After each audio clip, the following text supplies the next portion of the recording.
बोल श्री स्वामी विवेकानंद जी महाराज की बोल श्री स्वामी विवेकानंद जी महाराज की बोले ठाकुर रामकृष्ण परमहंस जी महाराज की शारदा माता की दक्षिणेश्वरी माता की गंगा माता की यमुना महारानी की सरस्वती महारानी की तुलसी महारानी की सरजू महारानी की सरजू महारानी की बोले राजा रामचंद्र की जनक नंदिनी की चारों भैयन की जनक नंदिनी की आज की आनंद की आज की आनंद की विवेकानंद संघ की काठ्य बाबा जी महाराज की दादा गुरु जी महाराज की बोले बाबा जी महाराज की जय जय श्री राम जय।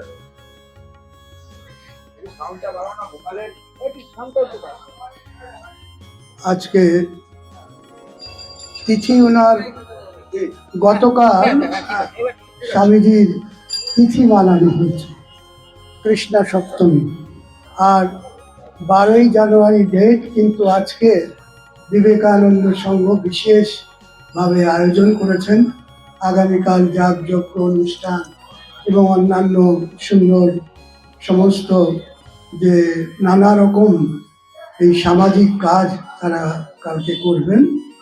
তো আমি উদ্বোধক হিসাবে আজকে তাদের ঐকান্তিক ইচ্ছায় আসতে পেরে নিজেকে ধন্য মনে করছি। স্বামীজির কথা বলে মানুষ ধন্য হয়, স্বামীজির চরণ প্রান্তে থাকতে পারলে ধন্য হয়, তার চিন্তনে জীবন ধন্য হয়। তার এই জন্য তার চরণে সবসময় আমরা প্রণাম এবং শ্রদ্ধাঞ্জলি জানাই। বিভু সুন্দর তার মা বাবার স্মৃতিতে একটি মূর্তি বানিয়েছেন স্বামীজি। তো মূর্তি সবসময় পূর্ণ মূর্তি বানাতে হবে, মূর্তি পূর্ণ মূর্তি হলে ভালো, অর্ধ মূর্তি নয়, ঠিক আছে? মূর্তি হলে শাস্ত্রের নিয়ম পূর্ণ মূর্তির পুজো হবে, পূর্ণাঙ্গ হতে হবে। হ্যাঁ, কিন্তু যাই হোক অর্ধাঙ্গের মধ্যেও তো পূর্ণাঙ্গ রয়েছে। অর্ধ নারীশ্বর, তার মধ্যে শিবও রয়েছেন, শক্তিও রয়েছে, সবই রয়েছে, ভুবনেশ্বরীও রয়েছেন, তার বিশ্বনাথ দত্তও রয়েছে, সবাই রয়েছেন এখানে। আর স্বামীজির এই সুন্দর উৎসব অনুষ্ঠানকে এগিয়ে নেবার জন্য আশিস গুহ রায় এবং অরুণ গাঙ্গুলি, পিকলু ভট্টাচার্য, প্রসাদ আদি আরও অনেকে যারা উপস্থিত হয়েছেন, যারা উপস্থিত হতে পারেন, সবাই মানসিকভাবে, কেউ শারীরিকভাবে, কেউ মানসিকভাবে, কেউ বাচিকভাবে, সর্বাঙ্গীনভাবে আমাদের এই বিবেকানন্দ সংঘের এই পবিত্র উৎসবটিকে সম্পন্ন করার জন্য আপনারা অবশ্যই যুক্ত আছেন। আমার সৌভাগ্য, স্বামীজির কথা বলতে গেলে পরেই বিশ্বনাথ যে দত্ত এবং ভুবনেশ্বরী মা, তার আত্মীয়কে বলে কাশীতে বীরেশ্বর শিব ছিল। বীরেশ্বর শিব যেখানে 40 বছর কাশীতে পুজো হয়েছে, আজও পুজো হয়। বাবা বিশ্বনাথের মন্দির ভগ্ন হয়ে যাওয়ার পরে ওই জায়গায় পুজো হয়। ওই বীরেশ্বর শিবকে প্রার্থনা করে স্বামীজির জন্ম হয়েছে, তাই তার নাম বীরেশ। আর রাজস্থানে বিবিধিষানন্দ তাকে বিবেকানন্দ বলতো তার প্রতিভার জন্য, ঠিক আছে? স্বামীজির মাথায় যে পাগড়িটা, সেটা জয়সলমের এই বিকানের ঠিকানের জায়গাগুলি যখন উনি ঘুরছিলেন, সেই সময় উনি একদিন এই বালুর মরুভূমির কোনো এক জায়গায় অস্থির হয়ে পড়ে গেছিলেন। কিছুক্ষণের জন্য তিনি জলাভাবে কষ্ট পাচ্ছিলেন। রাজস্থানী মায়েরা চুনরি গায়ে দেন, করেন, আর জল নিয়ে যান। তারা স্বামীজিকে বললেন, স্বামীজি এইভাবে যাবেন না। ওরা জল টল দিয়ে বললেন, আমার কাপড়ের কিছুটা অংশ আমরা কেটে দিচ্ছি, আপনি মাথায় বেঁধে চলবেন। এই মরুভূমিতে মাথায় কিছু না দিয়ে চললে আপনার মতন সবারই কষ্ট হয়, আপনি কষ্ট পাবেন। তখন স্বামীজি একটু সুস্থ হয়ে বললেন, মা তোমার এই যে কাপড়ের কিছুটা অংশ আমার মাথার জন্য দিলে এর মর্যাদা আমি রাখবো। স্বামীজি সব সময় ওই পাগড়িটা বেঁধে রাখতেন। তো প্রত্যেকটা জিনিসকে এত মর্যাদা দেওয়া। একদিন এক স্টেশনে বসেছিলেন, স্টেশনে কত লোক, স্বামীজি এত সুন্দর বলতেন, আর স্বামীজির প্রত্যেকটি যুক্তি তার অপূর্ব ছিল। তো স্টেশন মাস্টার থেকে আরম্ভ করে সবাই রাজস্থানের কথাই বলছি, কেননা স্বামীজির সাথে যেমন দক্ষিণ ভারত যুক্ত, বাংলা তো আছেই, এই ভূমিতে তো এখন সিমলাপাল স্টেটে এখন তো স্বামীজির বাড়িটি পুনরুদ্ধার হয়ে সুন্দর করে রাখা হয়েছে, সামনে মামার বাড়িও আছে। কিন্তু আজকের দিনে ওই স্টেশনে বসে কত লোককে কত কথার উত্তর দিয়েছে, সারা দিন কেউ তাকে একটু জল বা রুটি খেতে বলেনি। একজন অছুত যে ওই স্টেশনকে পরিষ্কার করে, সে পৌঁছে গিয়ে বললেন, স্বামীজি আপনি তো খুব সুন্দর সুন্দর কথা বললেন, কত লোক শুনে গেল, কেউ তো আপনার খাবার কথা বললো না। আমি দেখছি আপনি সারাদিন কিছু না খেয়ে রয়েছেন, তো আমার ইচ্ছা হচ্ছে আপনাকে আমি আটা মেখে দিই, আমি অছুত বলে আটা এনে দিই, আপনি মেখে রুটি করবেন। বলে না, কেউ বললো না, তুমি বললে, তার মধ্যে তুমি আটা রুটি বানিয়ে আমাকে দিতে পারো না? বলে আমি তো দিতে রাজি আছি, কিন্তু আপনার জাত চলে যায় যদি। বলে জাত চলে যায়, এখন বড় বড় জ্ঞানের কথা বলে কোনো লাভ নেই, আগে পেট ভরার ব্যবস্থা করো। তার জন্য সঙ্গে সঙ্গে তাকে দিয়ে আটা মেখে রুটি করে খেয়ে সুস্থ হয়ে বললেন, বাবা তো জাত পাত তো অনেক দূরে, আজ তো জাতি কত কিছু নিয়ে, জাতিপাতি নিয়ে কত লড়াই। আরেকদিন হুকোর গল্প আপনারা জানেন, বাড়িতে একটু হুকো টুকো টানার ব্যাপার ছিল। ওনাদের বাড়ি তো একটা বর্ধিষ্ণু ফ্যামিলি ছিল। পরবর্তীকালে কোনো কারণে ঠাকুরজির ইচ্ছায় দরিদ্রতা আসলে পরেও উনি নানা রকম কাজকর্ম করে বাড়ির দরিদ্রতা দূর করেন। আর সুরেন মিত্র বলে একজন ছিলেন, তার ওখানে গিয়ে ঠাকুরকে সাক্ষাৎ করেন, আর ডিসেম্বর মাসে দক্ষিণেশ্বরে যায়। এই যাওয়ার পরে ধীরে ধীরে পরিচয় হয়। আর তিনি তখন বলেন, আরে আমার খাওয়া দাওয়ার ব্যবস্থা নেই বাড়িতে, তোমার এই ঠাকুর ঠাকুরের কথা বলছে, যা মাকে গিয়ে বল। আর বলবে আর কি, ও গিয়ে বলে মোটা ভাত কাপড়ের কথা তো বলে না, বলে জ্ঞান বৈরাগ্য আর ত্যাগ দেওয়ার কথা বলে। বলে আর কোথায়, তুই মায়ের কাছে গিয়ে ঠাকুর বলছেন, আসল কথা তো বললি না, বললি তো ত্যাগ জ্ঞান বৈরাগ্যের কথা, তো জ্ঞান বৈরাগ্যের দিয়ে পেট বলবে নাকি? চলো, আমি বলছি তোমার মোটা ভাত কাপড়ের অসুবিধা হবে। তো ওই যে স্বামীজি গ্রাসরুট থেকে, এই যে সামান্য লোকদের মধ্যে থেকে উঠে এসে স্বামীজি বিশ্ব জয় করে এবং ভারতবর্ষের সনাতন হিন্দু ধর্ম গর্বের সাথে বললেন, তুমি নিজেকে বলো আমি হিন্দু। এই হিন্দু বলার গর্ব বোধও তিনি করেছেন। আজকে আমরা তিলক করতে, কঞ্চি দিতে, চন্দন করতে, ধুতি লাগাতে কত রকমভাবে টিটকারির সম্মুখীন হই, বা কত লোক নিজের সম্প্রদায় ধর্মের প্রতি সেই রকম গৌরব বোধ করে না। একদিন ঠাকুরকে দেখা যায়, স্বামীজিকে একজন আমেরিকায় থাকাকালীন বললেন, আরে তুমি জানো জেন্টেলম্যান, তুমি আমাকে বলছো, আমাদের দেশে জেন্টেলম্যান এভাবে হয় না, তোমরা জেন্টেলম্যান করো সেলাই করে কাপড়, ওই স্যুট বুট ইত্যাদি পরলে পরে তোমাদের জেন্টেলম্যান হয়, আর আমাদের এখানে গুরুরা শিষ্যকে জেন্টেলম্যান বানায়। তো তোমাদের বানায় যারা দর্জি, তারা তোমাদেরকে জেন্টেলম্যান বানায়, আমাদের গুরুরা আমাদের লোকদেরকে জেন্টেলম্যান বানায়। তো দুজনের ভদ্রতার মধ্যে কত তফাৎ, তুমি চিন্তা করো, তুমি আমাকে কি শেখাচ্ছ? ঠাকুর গুরুর প্রতি এত নিষ্ঠা বিশ্বাস। একদিন একজন স্বামীজির এত প্রসাদ দেখে একজন জল দিয়েছিলেন, জলের মধ্যে কিছু মিশিয়ে দিয়েছিলেন যাতে তার কষ্ট হয়, ক্ষতি হয়। ঠাকুর রামকৃষ্ণ পরমহংসদেবজি হাত নাড়িয়ে বলছেন, এই জল খাস না। ঠাকুর বলার সঙ্গে সঙ্গে আর ওই জল তিনি গ্রহণ করেননি। ওনার কিরকম বিশ্বাস আর ভক্তি তার একটি দৃষ্টান্ত দেয়। মুজফ্ফরপুর বলে একটা স্টেশন আছে।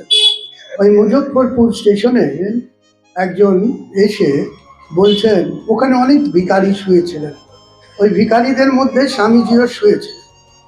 স্বামীজি শোয়ার আর ভিখারিদের শোয়ার মধ্যে পার্থক্য ছিল। স্বামীজিকে চিনলেন কিভাবে ওই লোকটি? উনি প্রতিদিন তার বাড়িতে ঠাকুরকে মোহনভোগ লাগাতেন।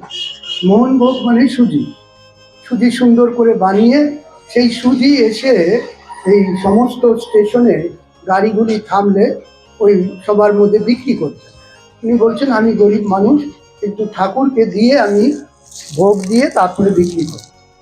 তো উনি স্বপ্নে দেখলেন ঠাকুর বলছেন তুমি রোজ আমাকে ভোগ দাও, কত লোককে বিক্রি করো। আমার এক প্রিয় সন্ন্যাসী শুয়ে আছে ওই স্টেশনে, ও 3 দিন ধরে খায়নি, তুমি গিয়ে দেখো, চিনতে পারবে। বলে আমি চিনবো কিভাবে? বলে এরকম দেখবে একটা গেরুয়া কাপড় ঢাকা দিয়ে টান টান করে শুয়ে রয়েছে, আর তুমি যেই ডাকবে উনি রেগে যাবেন। উনি কিন্তু সহজে তোমার কথা মানবে না। তুমি যে বললে সুজি খাও বলে খাবে তা নয়, অনেক প্রশ্ন করবে। স্বামীজিকে যেই নাড়িয়েছে, বলছে তুমি আমার ঘুম ডিস্টার্ব করছো কেন? বলছে না, আপনার কথা আমাকে আমার বাল মুকুন্দ আছে বাড়িতে, শ্যাম সুন্দর আছে, উনি বলেছেন। বলছে তুমি 3 দিন খাওনি। বলে আরে সত্যি তো, তুমি জানলে কিভাবে? বলে আমার ঠাকুর বলেছেন, তাই আমি তোমার কাছে আসলাম, আমি কেন তোমাকে ডিস্টার্ব করি? তখন স্বামীজি বললেন আরে আমি তো এমনি ছাড়ার লোক না, তোমার ঠাকুরকে আগে দেখবো, তারপরে তোমার প্রসাদ খাবো। এই স্বামীজি গেলেন, গিয়ে ঠাকুর দর্শন করলেন, ধন্য করলেন ওই লোককে, ওই লোক ধন্য হলো, তার সুজি স্বামীজি খেলেন, স্বামীজি তৃপ্ত হলেন। স্বামীজির জীবনে যাত্রা করতেন, উনি পয়সা ফট করে নিতেন না। কেউ কিছু পয়সা দিলে বলবে তুমি টিকিট করে দাও, আমি এখান থেকে ওখানে যাব, টিকিটের পয়সা টিকিট দিয়ে দিলেই হলো। তো স্বামীজিকে যখন উনি বলছেন গাড়িতে যাচ্ছেন, বলছেন সাধু হয়ে গেছে, এত যুবক, হাট্টাগোট্টা শরীর, সুন্দর দেখতে, এদের কোনো কাজ নেই, এরা কিভাবে? আমি তো দেখো কত সুন্দর খাবার গাড়িতে নিয়ে এসছি, আমার স্ত্রী পুত্র সব আছে, সব একসাথে খাচ্ছে, তুমি কি খাবে এখন? তোমাকে কি খাবার দেবে? বলে আরে আমার খাবার দেবে, আর তোমার কি চিন্তা, আমার ভগবান দেবে। বলে ভগবান দেবে, আমি দেখছি, দাঁড়াও। তো ও লক্ষ্য করছে স্বামীজি একটা স্টেশন আসার পরে একটা গাড়ির থেকে নেমে একটা গাছতলায় বসেছিলেন। এমন সময় দেখছেন এক ভক্ত খুব সুন্দর থালায় সাজিয়ে স্বামীজিকে বলছেন স্বামীজি এই প্রসাদ খান। বলে ওরে আমি যা খাচ্ছি তার চেয়েও সুন্দর খাবার সুন্দর থালে এনে স্বামীজিকে দিচ্ছে। তো স্বামীজি এই রকম ভগবানের প্রতি, গুরুর প্রতি ভরসা ছিল। একবার বদ্রীনাথ কেদারনাথের দিকে যাচ্ছেন, ওনার ইচ্ছা হয়েছে বাল্যকালে মা ঘিয়ে ভাজা লুচি আর জিলেপি খাওয়া। বলছে দেখি তো এই মানে এমন পাহাড়, এখানে এই ঠান্ডার মধ্যে কেউ ঘিয়ে ভাজা লুচি আর আমাকে জিলেপি খাওয়াবে কি দেখি। উপর থেকে এক ভদ্রমহিলা বলছে আমি কতক্ষণ ধরে প্রতীক্ষা করব, তুমি এসছো, তোমাকে জিহ্বার তোমার যে ঘিয়ে ভাজা লুচি আর যে সুন্দর জিলেপি আমি বানিয়ে রেখেছি, আসো আসো তোমাকে প্রসাদ দেব। তো এই যে ভগবানের প্রতি পূর্ণ ভরসা, ঠাকুরের প্রতি লাস্ট দিন অব্দি। উনি ক্যান্সার হওয়ার পরে আজকাল যেখানে কল্পতরু উৎসব হয় উদ্যানবাটিতে, সব জায়গায় তিনি অন্যান্য তাদের যে 12 জন শিষ্য ছিলেন, যাদের নিয়ে বরানগর মঠটি হয়েছে, যেখানে আর স্বামীজি যেখানে সন্ন্যাস নিয়েছিলেন আটপুরের বাড়িতে, আটপুরে আমাদেরই পরিচিত এক বাড়ি, তারা বাড়িটাও দিয়ে দিয়েছে আশ্রমকে। তো ওই আটপুরের বাড়িতে একটা তেঁতুল গাছ আছে, ওই তেঁতুল গাছটাকে জ্বালিয়ে যজ্ঞ করে ওখানে বিরজা হোম করে সন্ন্যাস নিয়েছে। ওখানে একটা পুকুরও আছে, তো ওইখানে এখন গেলে মঠ দেখতে পাবে, আগে মঠ ছিল না, কারো বাড়ি ছিল। তো স্বামীজি একটাই ল্যাঙ্গটি পরে, স্বামীজি 12 জন যে গুরু ভাই তারা বাইরে যেতেন আসতেন। এখন তো বেলুড় মঠের সম্পূর্ণতা দেখার মতো, সারা পৃথিবী প্রসিদ্ধ। তখন স্বামীজি নিজে হাতে থালা বাসন মাজতেন, যখন প্রসাদ পাওয়া হয়ে যেত। আর বেলুড় মঠ সবসময় ভিক্ষা করতে আসতো, তখন মুষ্টি ভিক্ষা, এখন তো উঠে গেছে। আবার অনেকে যদি সকালে দেরি করতো, মিষ্টি ভিক্ষা করতে আসতে দেরি করতো, মঙ্গলায় আসতো না, তাদেরকে তিনি শাসন করতেন। তো স্বামীজি বিদেশ থেকে ভ্রমণ করে যখন ভারতে পা দিয়েছেন, যে 1893 সেপ্টেম্বর মাসে যে শিকাগো শহরে তিনি যে বক্তব্য রেখেছেন, সেখানে সর্বধর্মের লোকেরাই উপস্থিত ছিলেন, কিন্তু তার বক্তব্যের মধ্যে অন্যান্য লোকের বক্তব্যের মধ্যে সমান অধিকার ছিল না। ওনারটা আলাদা একটা বক্তব্য ছিল। উনি যখনই বক্তব্যের কথা বলে, আমি এখনো চাপরাশ পাইনি। ঠাকুর রামকৃষ্ণ পরমহংসদেব একদিন বলেছিলেন, দেখ, চাপরাশ না পেলে কোনো কাজ হয় না, চাপরাশ পেতে হবে, যতক্ষণ না অর্ডার পাচ্ছি ততক্ষণ হবে না। তো একটি পুকুরের সামনে বাথরুম করতো, তো তার কতবার এসে ওখানকার লোকেরা মানা করতো, কেউ ওই কথা শুনতো না। একদিন একটি পুলিশ ওই খাকি ড্রেস পরে এসে বলেছে, তোমরা এই জায়গা নোংরা করবে না। সেই দিন থেকে আর ওখানে নোংরা করে না। ঠাকুর এটা দেখে নিয়েছে। ঠাকুর তো প্রতিটা জিনিসকে দেখে দৃষ্টান্ত আর দাষ্টান্তিক রূপে ওখানে উপস্থিত তার অমৃত বাণী হয়ে যায়। বলে, ওরে চাপরাশ পেয়েছে, আমার কথা শুনলো না, ওর কথা শুনেছে। অর্থাৎ গভর্নমেন্ট ওকে অধিকার দিয়েছে, ও বললে আর কেউ এরকম করবে না। তো ঠিক সেই রকম এই ঠাকুর রামকৃষ্ণ পরমহংসদেব বারবার যখনই যেতে চাচ্ছে, উনি নিশ্চিত ইঙ্গিত দেয়নি। যেই সময় ইঙ্গিত দিয়েছেন, 5 মিনিটের মধ্যে যা বলেছেন, সারা পৃথিবীকে নিজের ভাই বোন বানানো এটা সহজ ব্যাপার নয়, যেটা শুনে সমস্ত আমেরিকার লোকরা তারা তার প্রতি প্রলুব্ধ হয়েছেন এবং তাকে অত্যন্ত আদরের সাথে গ্রহণ করেছেন। তিনি বলছেন, অন্যান্য ধর্মের লোকেরাও এসছে, প্রত্যেকেই একে অপরের নিন্দা করছে। আজকের দিনেও একে অপরের নিন্দা করে, বলে নিন্দা করা ধর্ম নয়, সবার ধর্মই সেই ভগবানের কাছে পৌঁছাবার শক্তি রাখে, সেই রকম ভাবে তাকে পালন করতাম নিষ্ঠার সাথে। এই জন্যই তিনি আমাদের প্রাচীন ঋষি মুনিদের কথা বলেছেন। পুষ্পদন্তেশ্বর বলে একজন ছিলেন, যিনি মহিম্ন স্তোত্র লিখেছেন। তিনার যে স্তুতিটা পাঠ করে করে তিনি বলেছিলেন, ওখানে আছে, রুচি নাম বৈচিত্রা ঋজুকুটিল নানা পথদূষাম নৃণাম একো গম্য তমসি পয়সাম অর্ণবল্ভ। সমুদ্রে নানা রকম নদ নদী নানা রকম রাস্তা দিয়ে গিয়ে সমুদ্রে পৌঁছায়। এই সমস্ত ধর্মের নানা উপাসনা এই ভগবানের কাছেই পৌঁছায়। এই জন্য আমাদের সাথে, হিন্দু ধর্মের সাথে, সনাতন ধর্মের সাথে কারো কোনো রকম ক্ল্যাশ নেই এবং আমাদের বিভেদ নেই। দেখতে মনে হয় বিভেদ, কিন্তু আসলে আমরা সমন্বিতভাবে একই আমাদের লক্ষ্য। এই জন্য বলেছেন, বেদা বিভিন্না মুনয়ো বিভিন্না নাশো মুনির যস্য মতম বিভিন্ন ধর্মস্য মার্গম নিহিতম গুহায়াম মহাজনৌজেন গতস্য পন্থা। মানুষ, আমাদের মহাপুরুষেরা, নিত মহাপুরুষ, এই মহাপুরুষ যারা অবতীর্ণ হয়েছে ভারতের পবিত্র ভূমিতে, তাদের উপদেশ অনুসারে মুনি ঋষিরা বলতেন, বেদ ভিন্ন হতে পারে, ঋগ্বেদ হতে পারে, যজুর্বেদ, সামবেদ, অথর্ববেদ, বিভিন্ন বেদের এক একজন শাখার অধিকারী হতে পারে, কিন্তু প্রত্যেকটি মুনি সেই পরব্রহ্ম পরমাত্মাকেই ব্যাখ্যা করেছেন, তার কাছে পৌঁছাবার জন্যই উপায় বলেছেন। এই মহাজনদের কথা শুনে আমাদেরকে সেই পথে এগিয়ে গিয়ে তার লক্ষ্যে পৌঁছতে হবে, লক্ষ্য থাকতে হবে। এই লক্ষ্য বলতে গিয়েই স্বামীজি একদিন কতগুলি মিলিটারি বসেছিলেন, তারা একটা ডিমের খোসাকে দেখে ঢিল মারতে চেষ্টা করছিলেন ডিমের খোসাটা ভাঙার জন্য, কিন্তু ওই জল বয়ে যাচ্ছে আর ডিমের খোসা সরে যাচ্ছে, একটা টিপও তাদের লাগে না। তারা কিন্তু সব মিলিটারি ছিল। তখন বললেন, আরে আপনারা কি করছেন, আমি এক টিপে ভেঙে দেব। বলছে, কিভাবে হয়? বলছে, কোথার থেকে এক এসছে গেরুয়া বসনধারী সাধারণ যোগী বলে নিজেকে, বলছে, না নয়, দেখো না তোমাদের সামনে পারি কিনা। ঢিল নিয়ে এক ঢিলে ডিমের খোসাটা ভেঙে দিচ্ছে। বলছে, তুমি কিভাবে পারলে? বলে, মনঃসংযোগ যদি করো, মনকে যদি একাগ্র করো, তাহলে তুমি পারবে। এই মন একাগ্রর বিষয়টা আমাদের শাস্ত্রে রয়েছে, সেটাকে বলে যোগ। এই যোগটাই আমাদের দেশে দেখতে পাবে, যদি কোনো সময় আমাদের দেশে পৌঁছাও বা আমাদের ধর্মশাস্ত্র দর্শন শাস্ত্র পড়ো, তাহলে যোগ পাবে।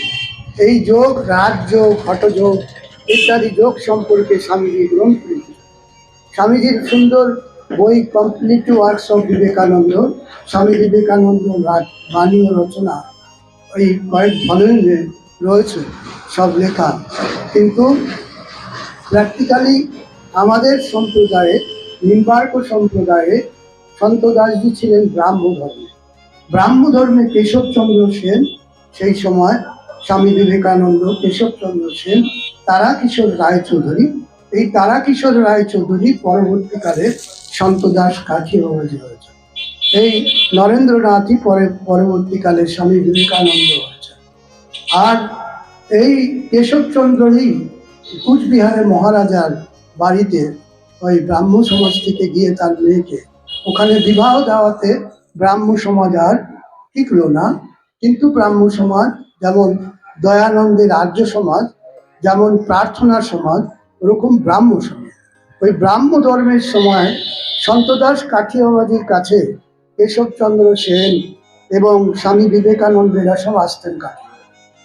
তো ওনার বই আছে একটি, ব্রহ্মবাদী ঋষি ব্রহ্মবিদ্যা। ওই বইটি পড়লে পরে সিংহ শাবক বলে স্বামীজিকে বলেছেন। এই জন্য সন্ত দাসজি ছিলেন কলকাতা হাইকোর্টের চিফ জাস্টিস পোস্ট ত্যাগ করে উনি ওই সময় স্যার রাসবিহারী ঘোষ কেডি কেশি, ওনার সময় সিনিয়র অ্যাডভোকেট, এবং তাকে জাস্টিস বানাবে ওই সব পদ ছেড়ে দিয়ে রামদাস কাঠিয়া বাবাজির কাছে বৃন্দাবনে গিয়ে দীক্ষিত হয়েছিল। এই তারাকিশোর রায়চৌধুরী শান্তিনিকেতনে তত্ত্বকৌমুদী যে পত্রিকা আছে, কেননা ঠাকুর পরিবারের লোকেরাও ব্রাহ্ম ছিল, এই জন্য ব্রাহ্ম সঙ্গীত ইত্যাদি ওখানে গান হয়।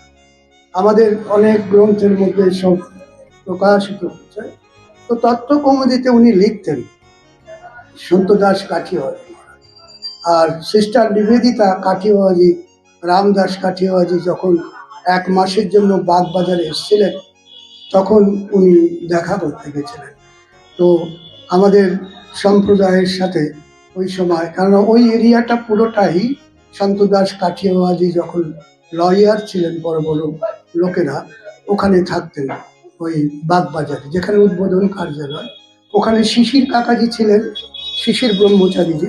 শিশির ব্রহ্মচারীজি যে যোগানন্দ, স্বামী যোগানন্দ আছেন, যার অটোবায়োগ্রাফি অফ যোগানন্দ, তিনি তখন স্বাধীনতা সংগ্রামী এবং তিনি জেলেও গেছেন, অনেক সুন্দর সুন্দর বই লিখেছেন।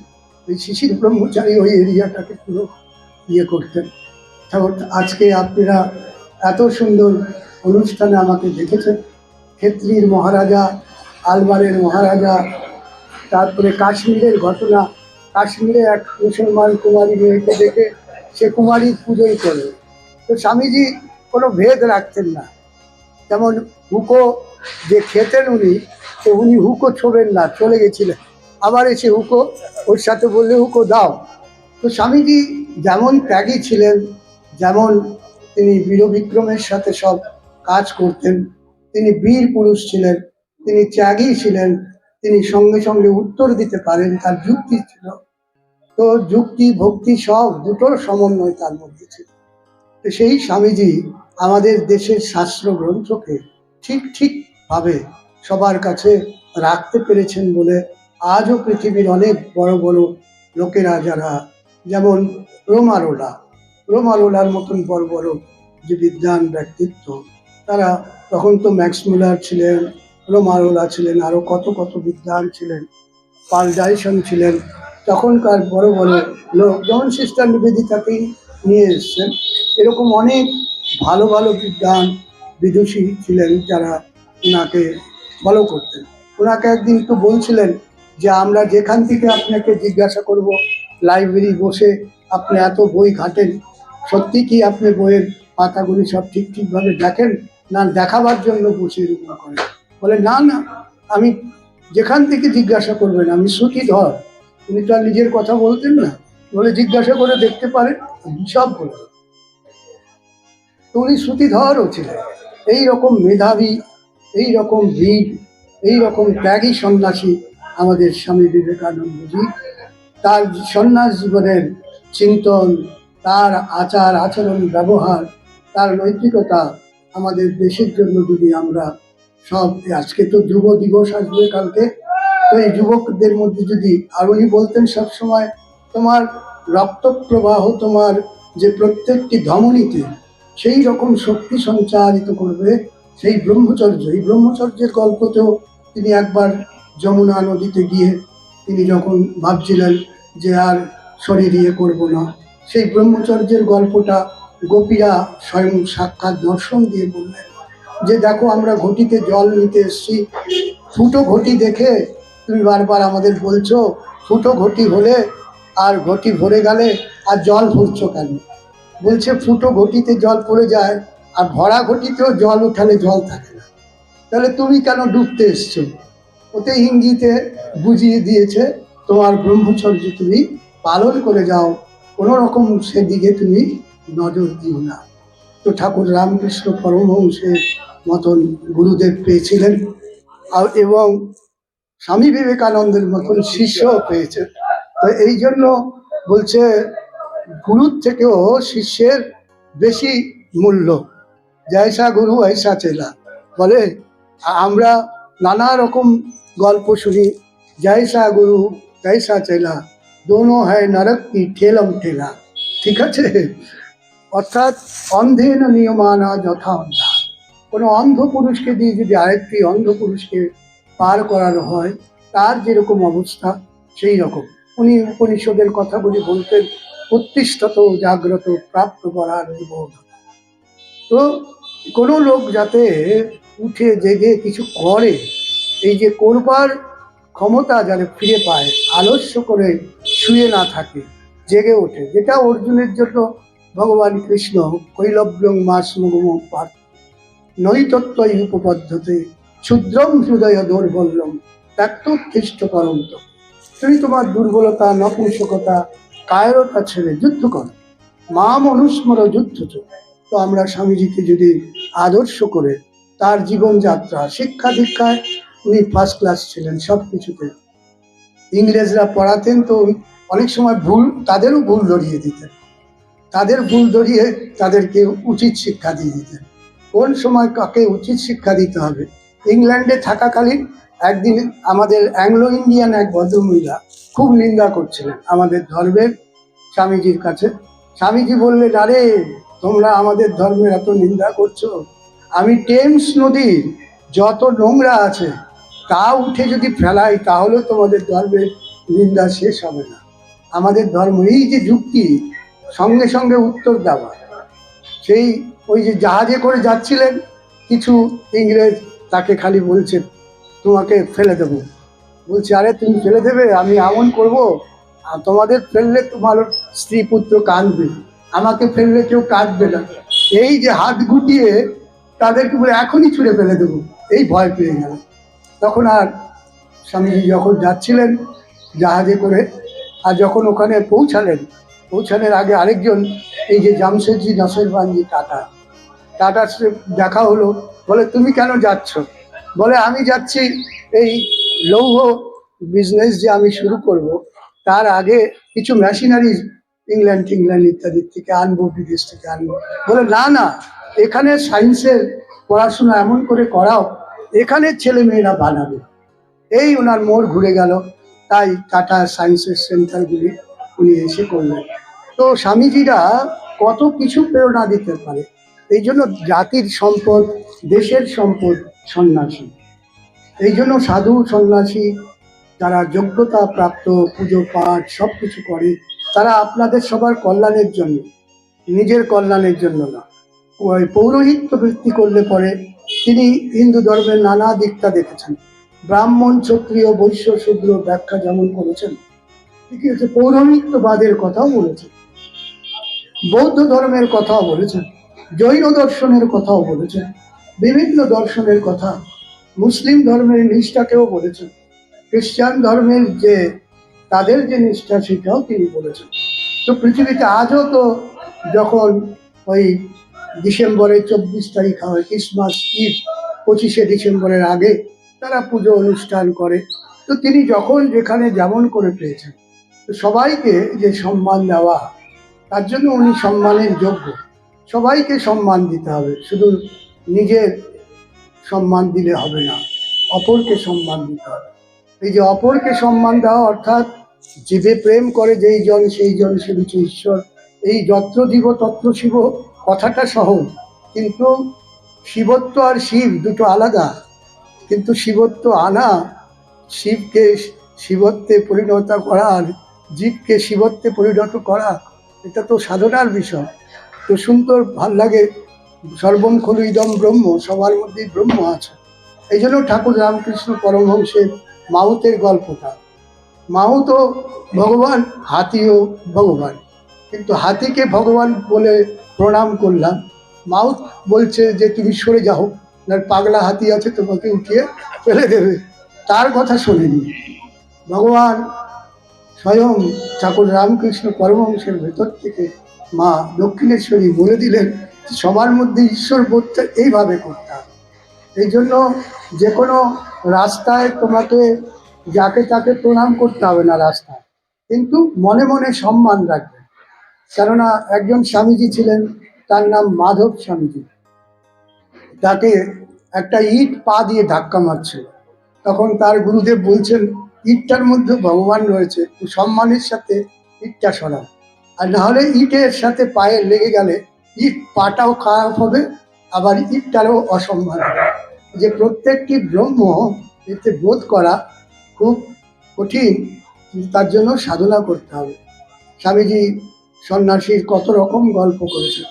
এক সন্ন্যাসীর গল্প করছিলেন, সন্ন্যাসী রাতভর জেগে ভোরবেলা স্নান করতে যায়, আর এক চোরও ভোরবেলা স্নান করতে যায়। তো চোর সন্ন্যাসী হয়ে গেল, সন্ন্যাসী বলছে না আমিও ভোরবেলা যাই, ও ভোরবেলা যায়, কিন্তু আমার মনে হতো আমার থেকে ভালো সন্ন্যাসী চোর, তাহলে এত ভোর আসতো কেন? আর চোর মনে করতো আমার থেকে ভালো চোর ওই সন্ন্যাসী। শুধু বলছে এই যে মানসিক পরিবর্তন, এই পরিবর্তনে কি হলো, যখন ঠিক ঠিক সময় আসলো, বৈকুণ্ঠে নিয়ে যাওয়ার জন্য সন্ন্যাসীর কাছে আসলো, চোরের কাছে কিন্তু বিমান আসেনি। আর কিন্তু চোরের কাছেই বিমান আসলো কেন? চোর যেহেতু সন্ন্যাসীর চিন্তা করেছে, আর সন্ন্যাসী যেহেতু চোরের চিন্তা করেছে। এইরকম অনন্ত পিঙ্গলা নামক এক গণিকা ছিলেন উপনিষদের, তার গল্প করতেন। বিভিন্ন উপনিষদ বলেন, পুরাণ বলেন, সব কিছুর আলাদা আলাদা ব্যাখ্যা করেছেন। এই জন্য আমাদেরকে কারো কাছে কোনো কিছু নেবার জন্য যদি দরকার হয়, স্বামীজিকে একবার পড়লে, জানলে, জীবনে আদর্শ করলে ধন্য হয়ে যাবে। এমন একটি উৎসব আপনারা এই সুন্দর জায়গায় করছেন, পাড়াও ধন্য, আর বিভু আর গোড়ায় আপনারা সবাই ধন্য। আপনাদের সবার মধ্যে স্বামীজিকে দেখে আমি তাকে ধন্যবাদ করে আমি এখন যাত্রা করছি। बोलो वृंदावन बिहारी लाल की, बोलो स्वामी जी महाराज की, दक्षिणेश्वरी माता की, बेलूर मठ की, शारदा माता की जय। जय श्री राधे।